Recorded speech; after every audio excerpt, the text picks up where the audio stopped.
Good morning from Zurich. You're listening to Monocle on Sunday with me, Tyler Brûlé. Coming up on today's program here from Dufourstrasse in Zurich, my guests, Chandra, Noelle, Salmi, and also Christof Münger. They're all here. I'll tell you exactly who they are in case you don't know a little bit later. But first, Noelle, maybe you've got a story or two that you've spotted. What do you want to talk about today? Well, Mexico City is approaching D-Day. It's going to run out of water. And a New York Times columnist tells us what West Coast liberal states have gotten wrong. Okay, very good. Much to unpack with that. Also, our very own fashion editor, Natalie Theodosi, gives us all the details from the Men's Fashion Week in Milan, probably a little update from Florence as well, and we'll also get the latest news from the Summit on Peace in the Ukraine. I'm Monocle's contributing editor Andrew Mueller, and I will be live from the Ukraine Peace Summit on the shores of Lake Lucerne. Also, Christoph Amend, editorial director of Zeit, will discuss their latest issue and give us the view from Copenhagen's 3 Days of Design. It's the 16th of June, 2024. Live from Zurich, this is Monocle on Sunday. Live from Zurich, this is Monocle on Sunday with Tyler Brûlé. And good morning from a finally sunny Zurich. It is the sun. We are seeing it for the first time in a very long time. It is promising to be an absolutely delightful week. Hopefully it's going to be a wonderful Sunday as well. Great group of guests, of course, around the table here this morning. Very happy to say Chandra is here, of course, editor of The Wine Cellar, of course, also our resident expert on wine. Noelle Salmi, of course, you heard at the intro of the program, journalist, regular contributor. Also, Christof Münger is here as well, and he looks after the foreign desk at the Tages Anzeiger here. Good morning, everybody. Lovely to see everyone on this fine day.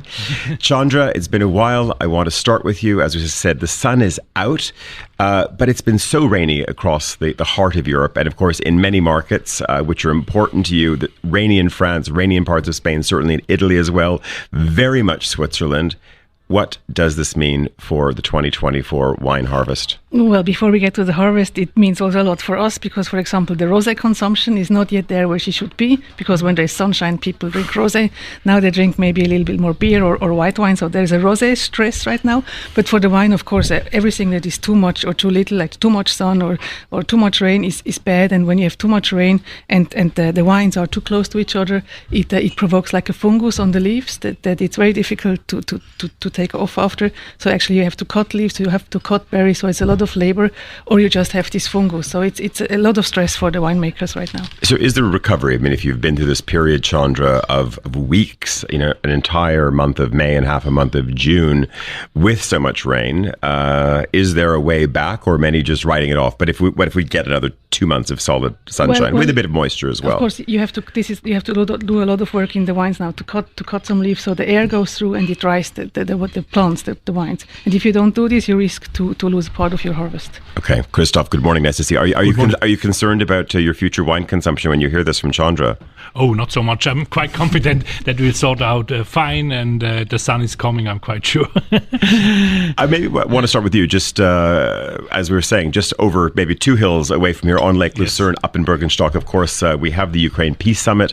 And Emma, I want to bring you in very quickly as well, because as I was saying just before we went properly on air, it was amazing. I was out at the airport bright and early this morning. My mom was landing from Toronto. And is she also going to the summit? Or? My mom, no, they've sent Justin Trudeau instead. Maybe they should have sent my mom. But what was remarkable, of course, is one of those moments for plane spotters, because you have all of these amazing government jets from all over the world that are all parked up at Zurich Airport.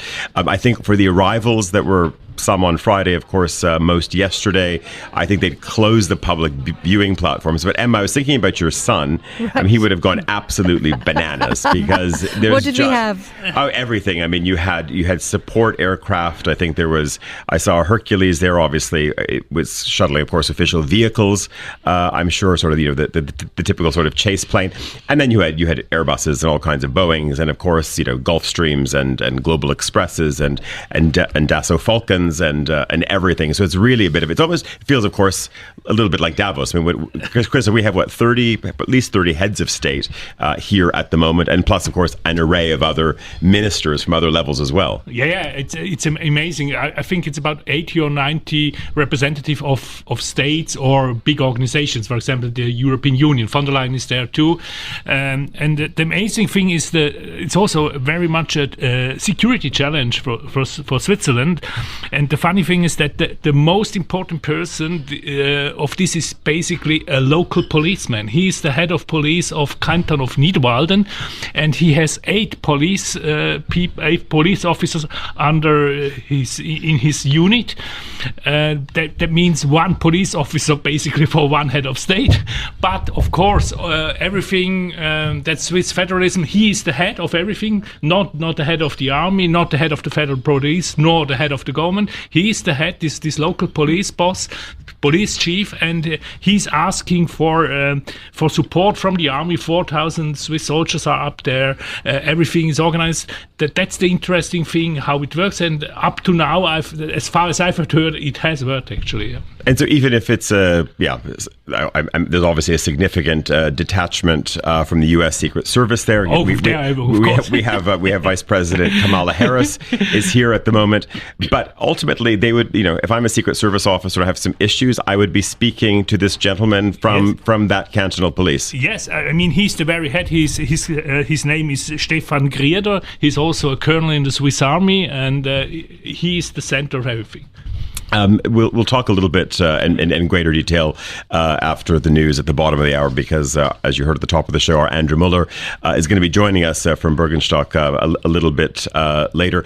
Noelle, I want to bring you in as well, but Christoph, just very quickly, just from a Switzerland brand perspective, of course, next big event we have coming up, of course, is going to be Eurovision a year from now, because that's obviously going to be a major jamboree. But how important is this summit, and I would say, not from a brand Switzerland point of view, but from a Swiss diplomacy brand perspective, to have, let's say, brought this home. And it's interesting because, we see even the likes of Oman brokering hostage releases between Iran and Sweden. How important was this for Bern to bring this to Switzerland? Oh, it's very important, because it's the biggest international conference ever staged in Switzerland, and we had a few in the last couple of decades, and it's very important for the Swiss, for the actual Swiss government, because at the beginning of the war they weren't very sure what they wanted to do. It was a question of neutrality. We had some rusty tanks standing somewhere in Italy, and they weren't allowed to be sold to Germany, to be brought to Ukraine. Of course, we have these problems with assets of the banks, the Russian assets. So the Swiss government, there was very much a lot of criticism worldwide towards the Swiss government, and now they really managed to get this conference. I wouldn't call it a peace conference, because the Russians aren't there, and they of course they would have to be there to find some sort of a peace solution. Still, it's a very important conference to increase the solidarity with Ukraine. I think that's the main thing, and the Swiss government can be proud of to have managed this, to get everybody up there, and it's also a chance for the Swiss government to redefine maybe Swiss neutrality. What does it mean in the 21st century, in these times of war, when we have a clear aggressor and a country attacked by this aggressor? Yes.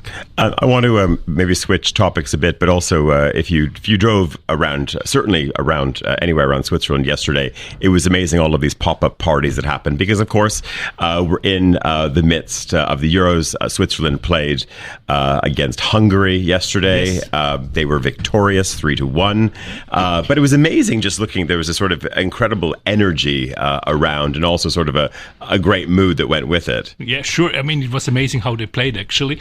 There was also not a lot of criticism towards the coach, Murat Yakin, and before they started, the people he had for the starting unit, the starting squad, he had two names on it, and everybody thought, what are they doing there? And then they scored, actually. So it was he was the big winner, the coach. A lot of criticism before, now it's silent. Noelle, you picked up on a story, a little sort of side story to the Euros, which I think involves, probably the most prominent ambassador, well, not just for maybe football in Europe, but certainly football for Portugal anyway. Yes, for sure. Yes, so the Diário de Notícias from Lisbon did a little profile on Cristiano Ronaldo and how much money he makes off the pitch. We know he's paid over $200 million US dollars a year to play in Saudi Arabia, but he also is heavily invested in hotels, porcelain, no surprise, and he makes over $3.3 million for each Instagram post. And that is about $1 million more than Messi, which the paper was really proud to say.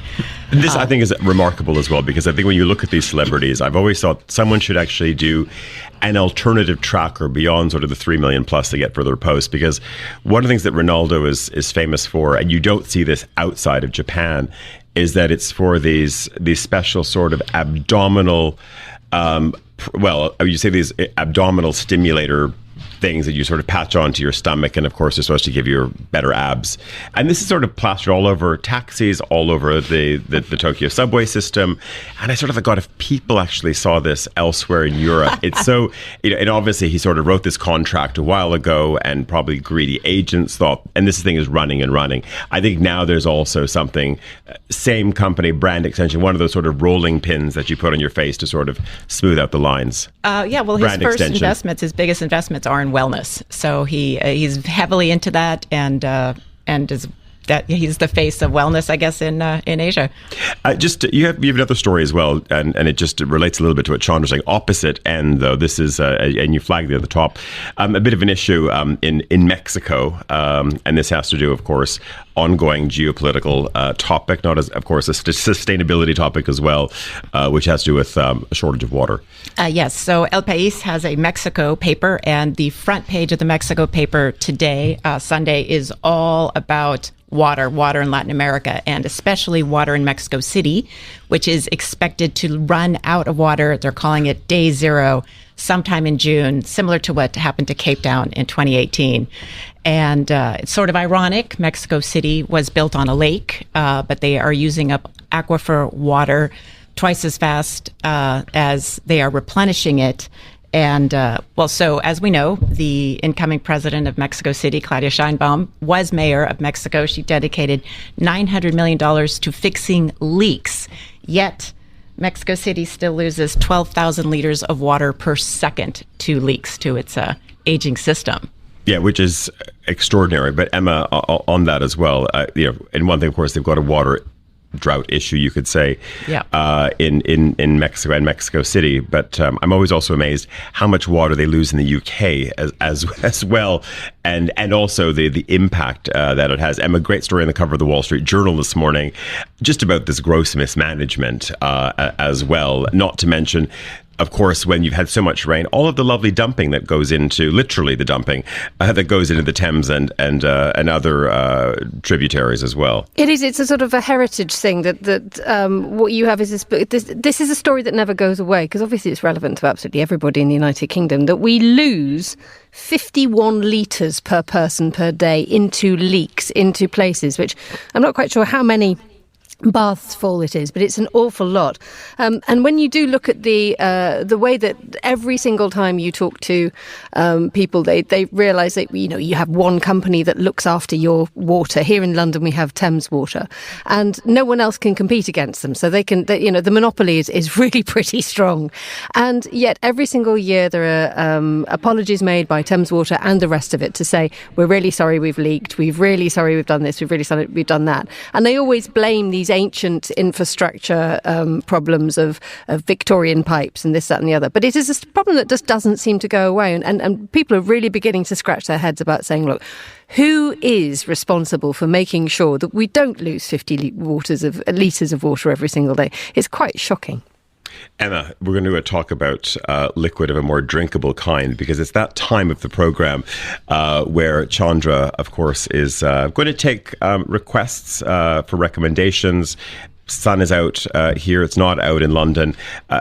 Emma, you might want to sort of kick things off. I was also going to say in a moment, about 2 minutes' time, we're going to be heading to Milan to speak to our fashion director there, Natalie Theodosi. But before that, Emma, what are you in need of? Hello. Well, it's not me that needs help. It's my neighbours, Chandra. Very good morning to you. Lovely to hear you on the radio again. So nice to have you back. So I'm going to cast us back 7 days to the European parliamentary elections. We have the most delightful French family who live below us. They are distraught at the state of France's politics, and I have offered to feed them this evening to make them feel a little bit better. But what can I serve them to make them a little bit more cheery about what's happening in their home country, and something that will help them sleep better as well? Perfect. And by the way, a bath tube has 180 litres of water. Right, okay, so it's a third of a bathtub. Thank you for that, Chandra. How do you know that? I just Googled it. Oh, thank you. You could have made something up that was far more exotic. I know. Here was a lady that sort of had a former life, having a plumbing centre, but this is not the case. Okay, Christoph, as we said, the sun is finally out here. What would you like Chandra to recommend? What are you after wine-wise? I'm just wondering what sort of wine they are about to drink up there on Bergenstock. That would be interesting to know. And that's the political question. And personally, I'm wondering what sort of white wine she would recommend in the next probably warmer days. Okay, Chandra, clear. So you've got a banquet, hundreds of journalists and many more diplomats to look after up in Bergenstock. But Christoph just wants something white. Okay, Noelle, what are you after? Well, I'd love to help out the producers of rosé by actually starting to drink some, weather irrespective. And if you have any recommendations there, that would be great. Perfect. Happily, right, Chandra? Yeah. Yes. Just gone 20 past the hour here in Zurich. Time to head down the tracks, through the Gotthard Tunnel, and find our way just beyond Milano Centrale to our fashion director, Natalie Theodosi, is there for us this morning. Good morning, Natalie. Good morning. So tell us, you've already been to let's just start in Milan, but we are moving into it is men's fashion weeks right now. It started in Pitti, Milan is on, and then we get, of course, to the back end of this week and things get underway in Paris as well. But what's the view from Italy? So it's been really interesting this week. Like you said, I started in Florence, which is where everything kicks off. And this season, it was quite visible that the attendance numbers were lower. Some people were a little bit more cautious and sure if they should be attending Florence, but at the same time, it created a lot of space for more conversation and to really highlight the really specialist brands that had made their way to Florence and they were still present. So that was really interesting to begin with. And now we're in Milan. Today is one of the busiest days. And again, I think Milan is also evolving. You can see that a lot of the buyers that might have skipped Florence, everyone is now in town. It's quite busy, and we are going to the regular shows that are always kind of take most of the attention, whether it was Fendi yesterday, Prada, but there's a much more international crowd. So you'll also find smaller Japanese brands. A lot of the British brands have come and joined the schedule in Milan. So it's a real mix. So just tell me, if we go back, not even a decade ago, but there used to be New York for men's. There was London as well, but we've seemed to really emerged, and landed in a place where it's Florence, and even there's some question marks around Florence a little bit as well. That Pitti, of course, incredibly important for the menswear business, but it hasn't really recovered or bounced back properly since the pandemic. And so, do you think we're in a place where it's really Paris and Milan, and no one's particularly interested in New York or London at the moment? I think so. I think New York has tried and experimented with some menswear format, never really quite got there. London had some success around a decade ago with a 3-day event called London Collections Men. But again, since the pandemic, it never really came back. Last weekend, they did try to bring people together just more for very small scale presentations, a traditional pub lunch, but the British Fashion Council did admit that most of the designers preferred to show in Milan. And speaking to a lot of the brands as well, they want to be very strategic. They're a bit more mindful of their budgets, and they have said that it does make a lot more sense for them to be present, particularly in Paris, where the entire industry is present, and whether they're trying to make connections with other brands or meet buyers and department stores, that's where the action is. So, Natalie, maybe just we'll start. We'll talk about maybe what you've seen in terms of not even just emerging trends. It's beyond a trend. I think once it ends up on a rail or it's on a runway. But maybe the markets. Who's there? Do you have a sense, speaking to the brands and even speaking to the buyers? Who is spending? Where are people seeing bright spots? Of course, we know the luxury goods industry, is not maybe delivering certainly the margins. We've had some good results, but if people talk about margins being squeezed at some of the big groups, what is your take on the state of the industry right now? I think there is a lot of change, and it's easy to assume that everything is looking very pessimistic and there's big challenges, but a lot of the brands that I was speaking to at PT and here in Milan have been saying that they're actually making great connections with Japanese retailers who are back in Europe and stores from across Southeast Asia. So they're maybe not getting the massive orders that they used to get from the London department stores, from American department stores, but there's still a lot of opportunities, and the designers were very excited to connect with these more specialist buyers, particularly from Japan, and work in a more custom way to produce limited edition collections for them, to design capsules together, and to form also more long-term partnerships. So I think it's just a question of rethinking and changing the relationship between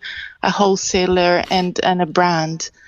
So maybe just if we sort of focus on, if I walked into Neiman Marcus this time next year, looking at summer 25 collections, what are you identifying as the major currents? Certainly in our newsletter, I've identified that boxiness is not going away. Of course, it's very much a preserve of many Japanese brands. It's always there.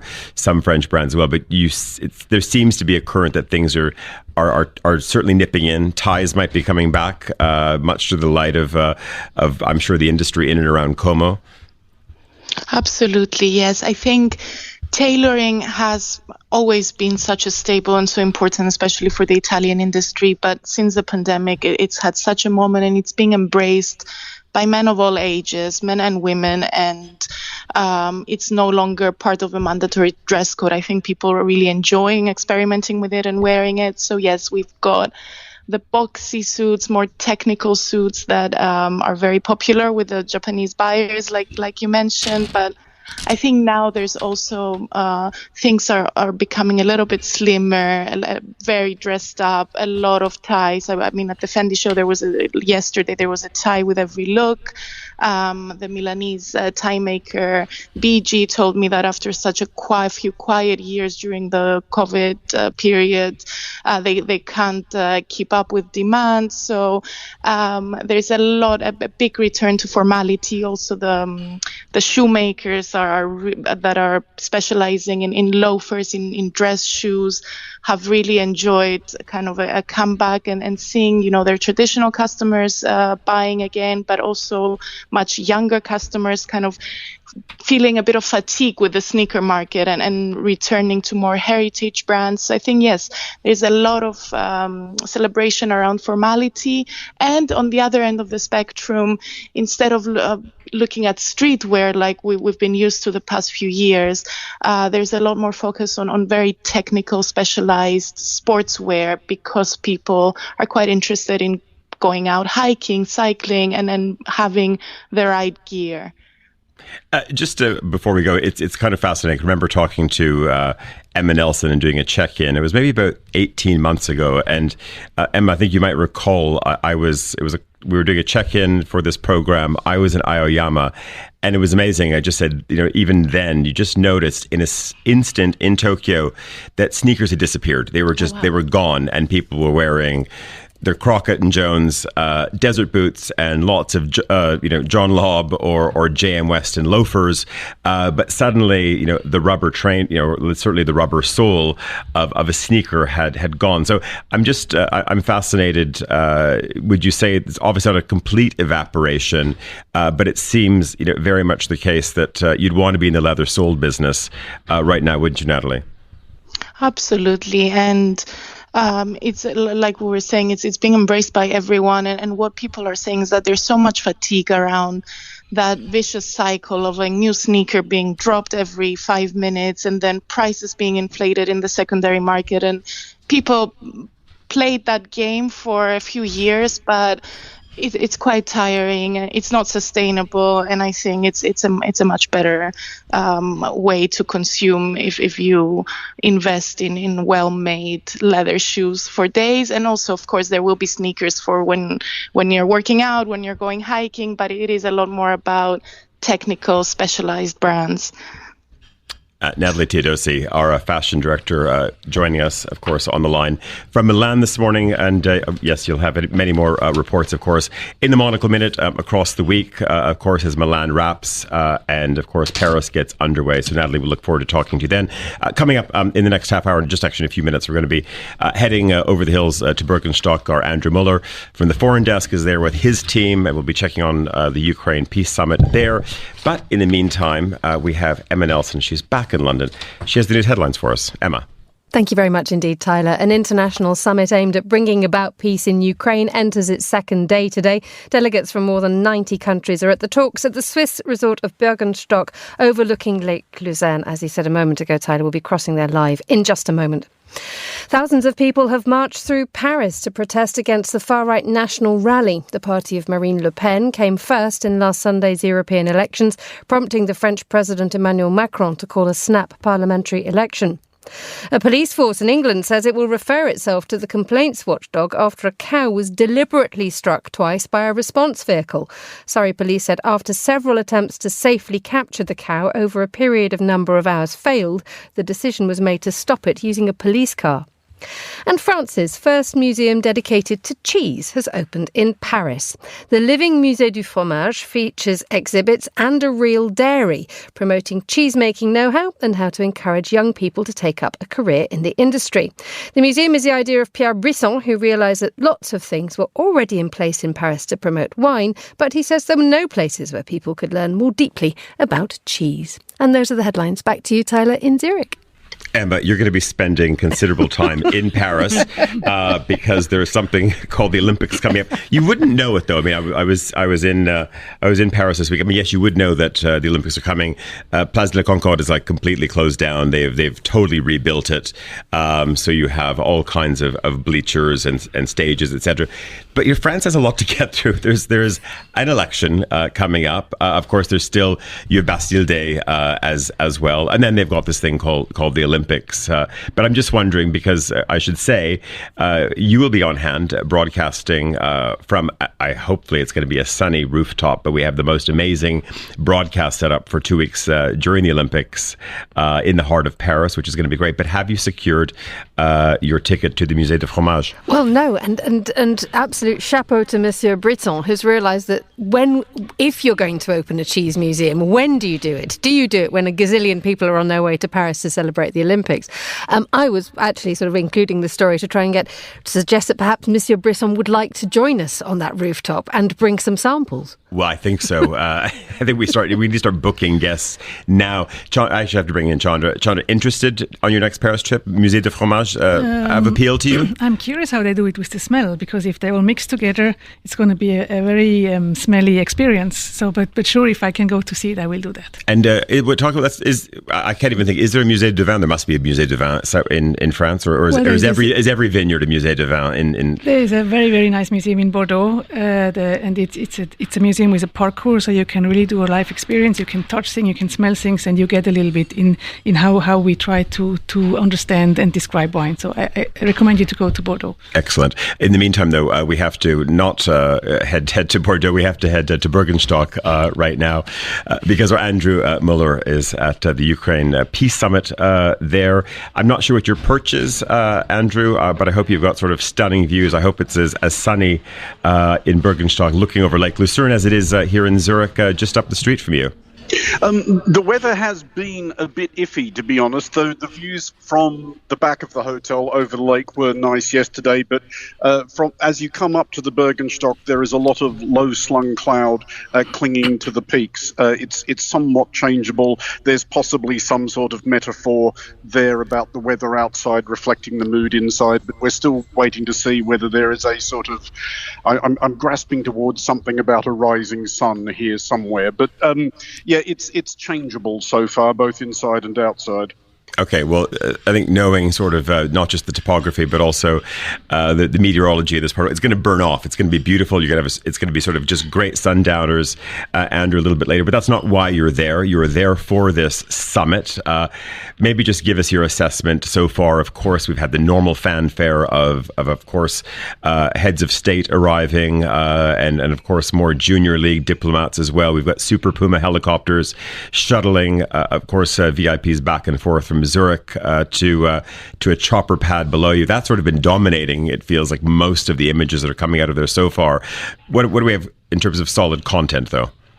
Well, the solid content does actually look like it's going to be more interesting than a lot of people anticipated. I think coming here, there was a certain amount of skepticism about this conference, the idea that perhaps this conference could have been an email, that it was just another way of Zelensky getting in front of cameras with lots of heads of state and heads of government who are on Ukraine's side and reminding them that he does have global opinion behind him, trying to keep his struggle in the news and so forth.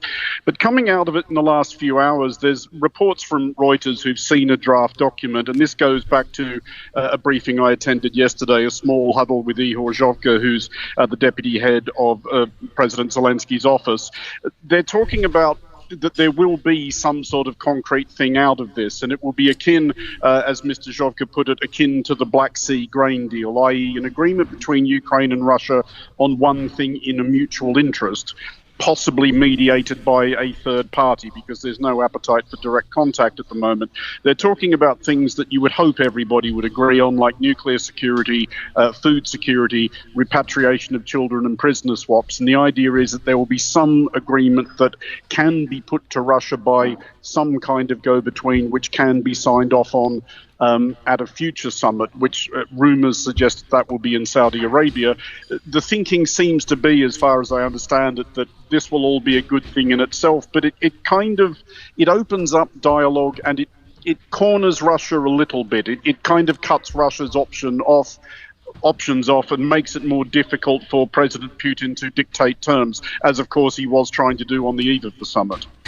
Andrew, you mentioning Saudi, I'm wondering, are there a lot of flowing robes in and around the lobby of the hotel? Is there a sense of the presence of Riyadh in your midst?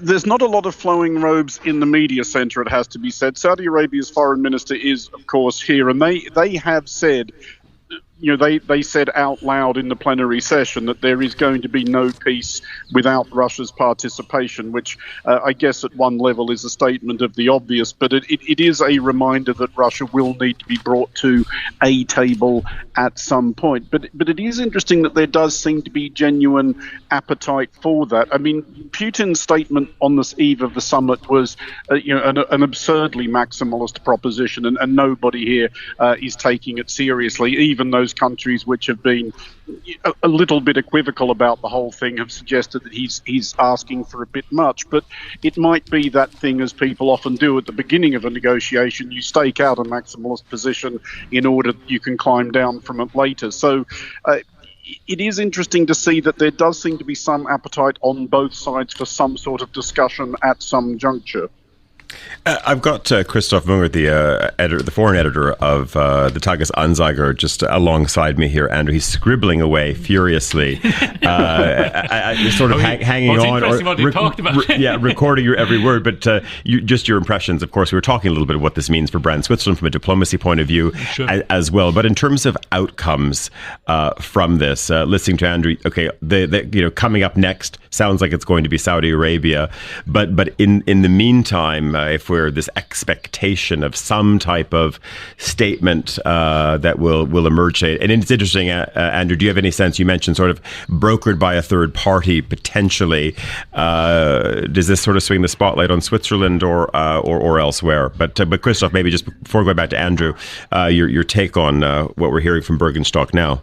Yeah, I mean, it's maybe a beginning, yeah, and a long journey starts with a first step. And he mentioned this grain deal. He mentioned the question of the children, maybe the prisoners.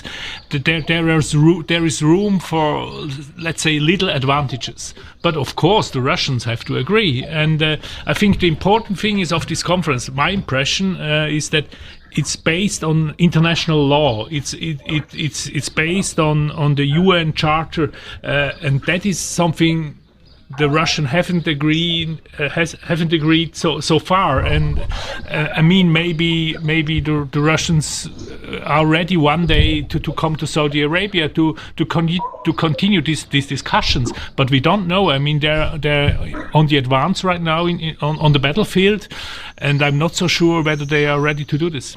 Andrew used the word absurd a little bit earlier. You're a great observer. I would even say a keen observer of the absurd. What have you spotted? You're a regular at summits, large and small, all over the world. What's caught your attention in Bürgenstock? This one's been unusually sequestered. There's been very little mingling between the press and the principals.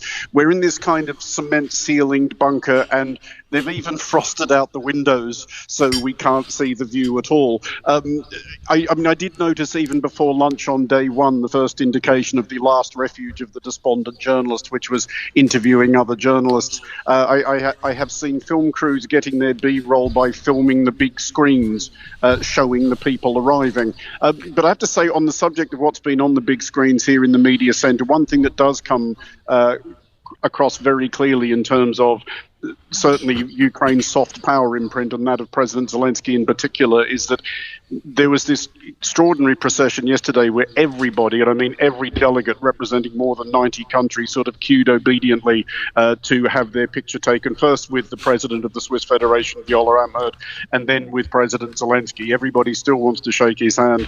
Everybody still wants their photo taken with him. I think he still has more, personal cachet than any other head of government on the planet at the moment. Andrew, just before we go, when do we get an indication of if there is going to be a where next, if there is a next chapter to what has been kicked off in Bürgenstock? Do you think we conclude today, everyone jumping back on their Boeing business jets and Airbuses to head back to their respective capitals? There is some type of roadmap from here? Yeah, I think later today we will hear something. This draft is doing the rounds, or at least Reuters reports that they've seen it are doing the rounds. I mean, it was very clear when President Zelensky came into the media centre yesterday with President Amherd. He spoke very briefly and didn't take any questions, but he did refer repeatedly to this being the first Ukrainian peace summit. So clearly he sees this as the beginning of a process, and I suspect we will hear some fairly clear lines on what step 2 might be before the day is out. Andrew Mueller from the Foreign Desk joining us from Bürgenstock. Thanks very much for that. Just gone 10:41 here in Zurich, same time also in Bürgenstock as well. Christoph, I just want to come back to you very, very briefly.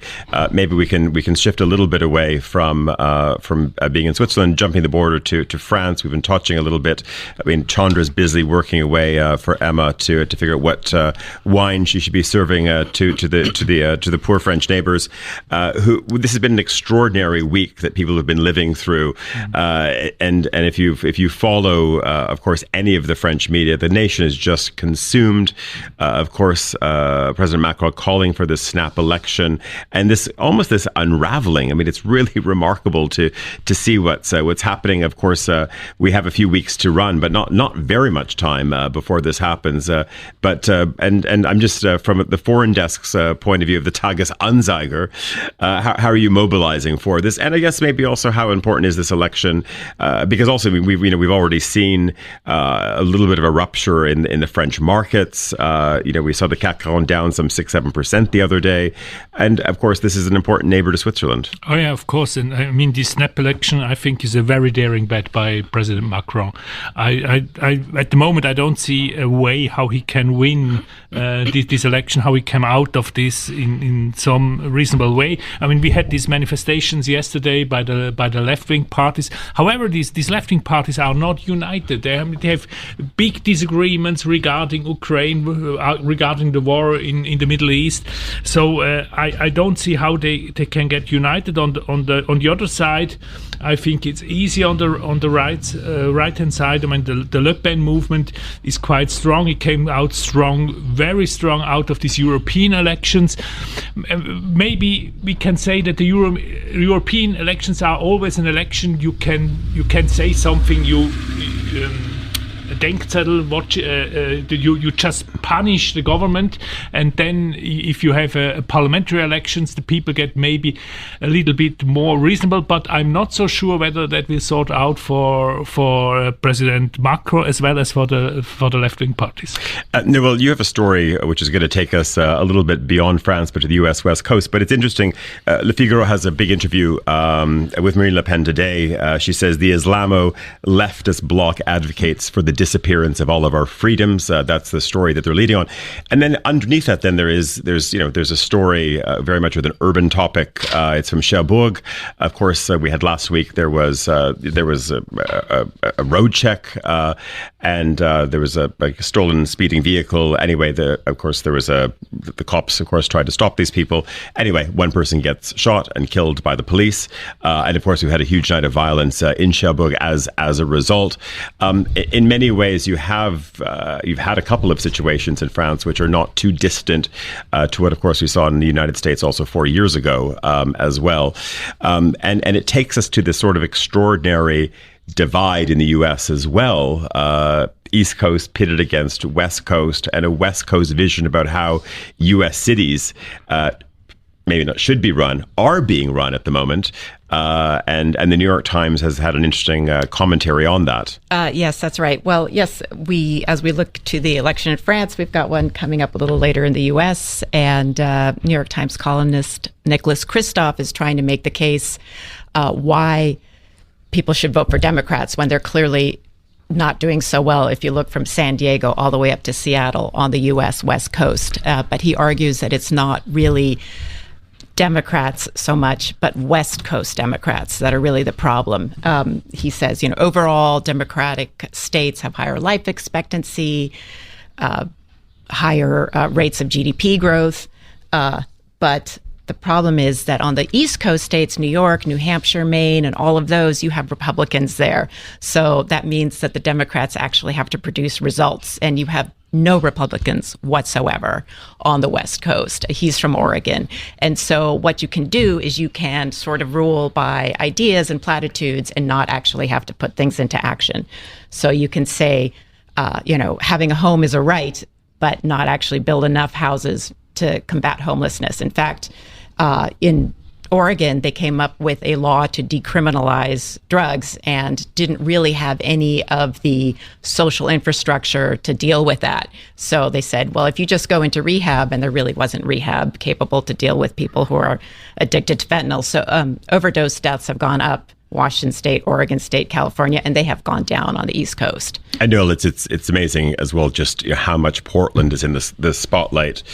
You feel, whether you look at the Wall Street Journal, I mean, any number of titles and outlets, it really is becoming the unfortunate poster child of just taking liberalism a step too far, with, of course, without any safety net. Even with the safety net, a lot of people probably would have argued that actually decriminalizing drugs is not a great idea.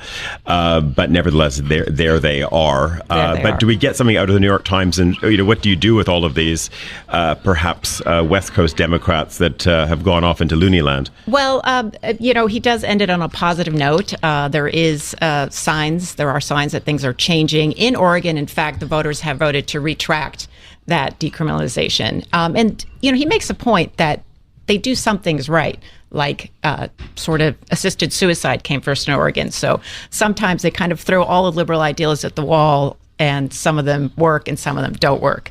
But he does say, now he's definitely noticing that there is a little bit more effort to really introduce solutions. And for example, Scott Wiener, he's a state senator in California, and he has really been on the forefront of the idea of building more density near industrial corridors and overriding a lot of local legislation against housing. I think the idea is that you have to, at some point, say you've got these great ideas, no big buildings, but on the other hand, you have reality. And the Democrats are trying, in West Coast, are trying now to marry their ideals with some reality. Chandra, there used to be a time I felt that when we were doing this program, you're always stepping off a plane from Los Angeles or San Francisco.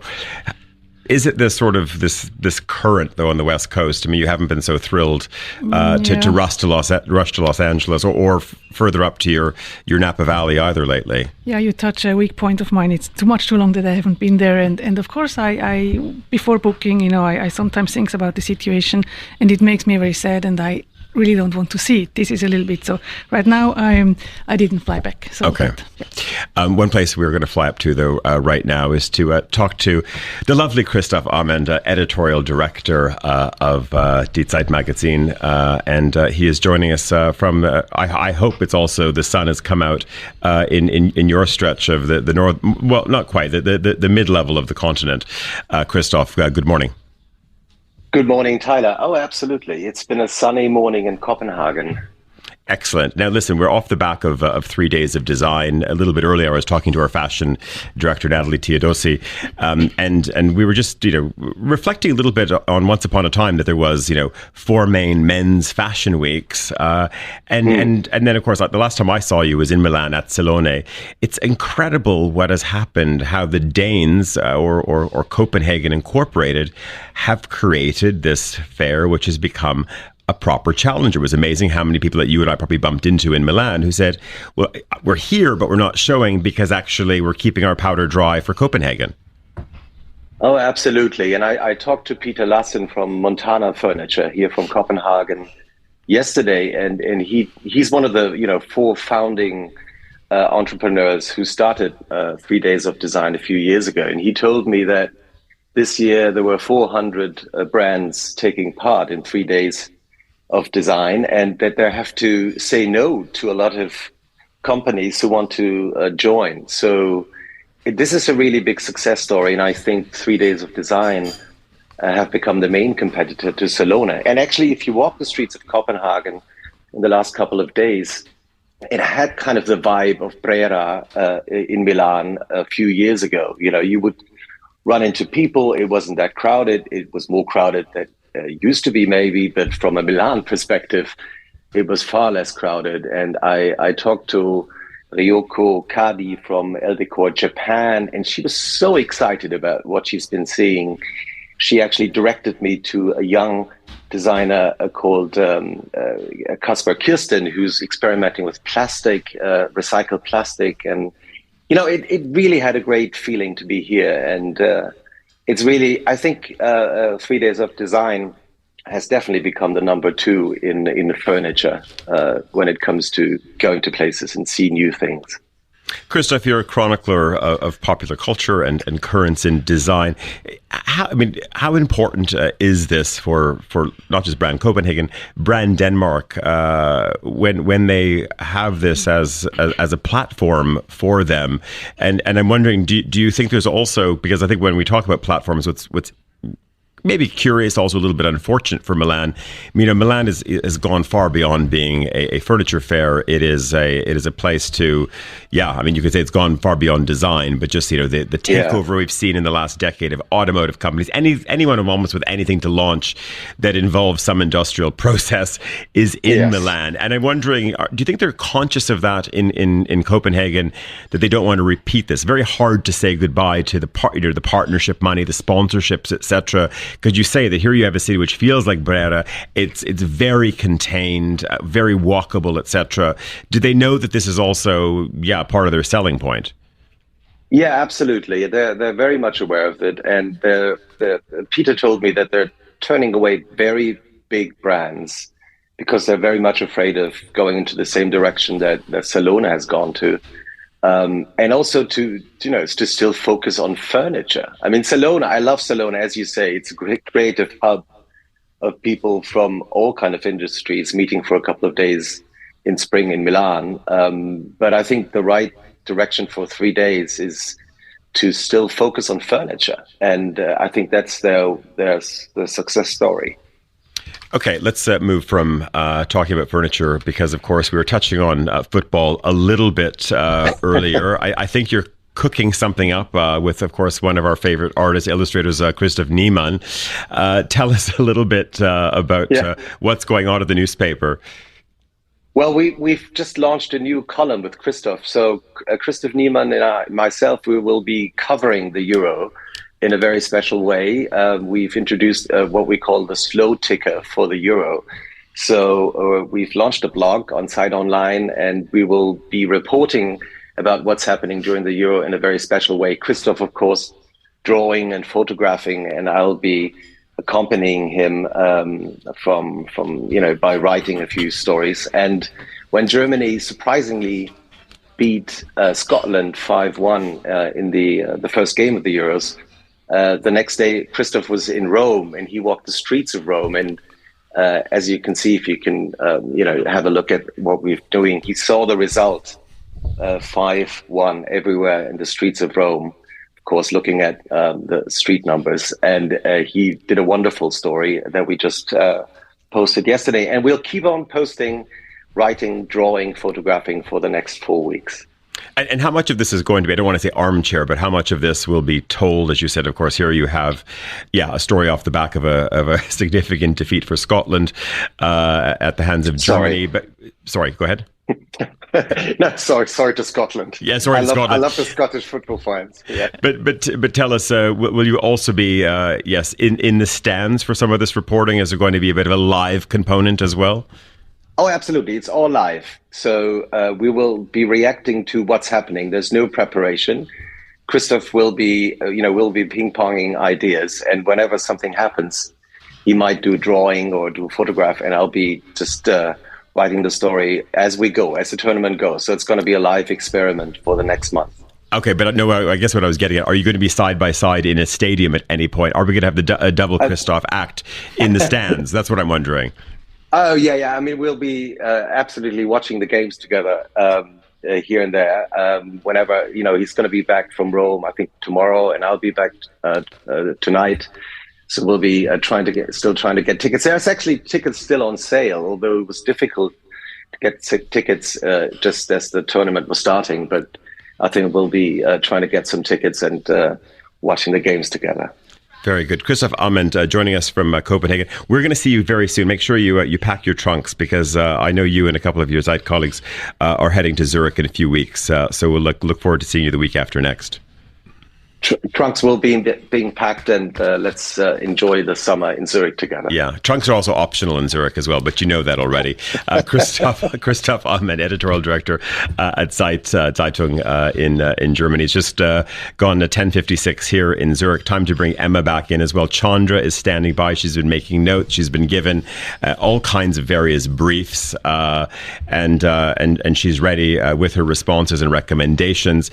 Emma, let's go back to those suffering neighbours of yours first, what are you cooking for them tonight? I'm not quite sure. I think I was going to say whatever Chandra suggests, I will then go and work something out. Okay, you'll build it around the wine. Absolutely. That's the only way to do it, isn't it, Chandra? Yeah, so my motto for your selection is there is always hope. Don't forget that. So there is English wine, so you should bring them some Pinot Noir from Devon, so they can see that there is not only good Pinot Noir in France, but also in England. And I suggest the one from Lime Bay Winery, and it's a fruity, happy Pinot Noir wine that will make your neighbours maybe a little bit happy. Is that going to fit the bill? Absolutely. I mean, I've never known an unhappy Pinot Noir, so I think that's going to fit happily into the thing. I'm always happy with the Pinot Noir as well, and you can cook loads of things over it, and it will make us a little bit of reassurance. Thank you, Chandra.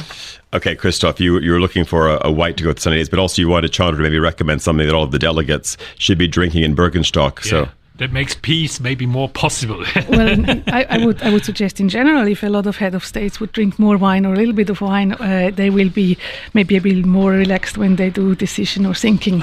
But Switzerland is blessed to have a grape that not other countries do wine. It's the Chasselas, and her main signature is she's a neutral grape, so it really fits our country. It's a refreshing vin de soif, so I suggest they open a lot of bottles from the Lake of Geneva, and one of my favorite is the Chateau de Vincel, and it's not too high in alcohol, so everything goes smooth and gentle. Chateau de Vincel, okay, you heard it here first. Noelle, you're looking for a rosé to go with the sunny weather, right? To go with the sunny weather, or to pretend it's sunny even when it's not. Okay, Chandra, what's it going to be? The rosé. The here we rosé go. that whispers sunshine in your glass is Whispering Angel, very famous from the Côte de Provence. Yeah, fantastic. And I think you start to sip a little bit of that. Fantastic. Okay. I know where to get it. At Moreira. Yeah, Moreira has it as well.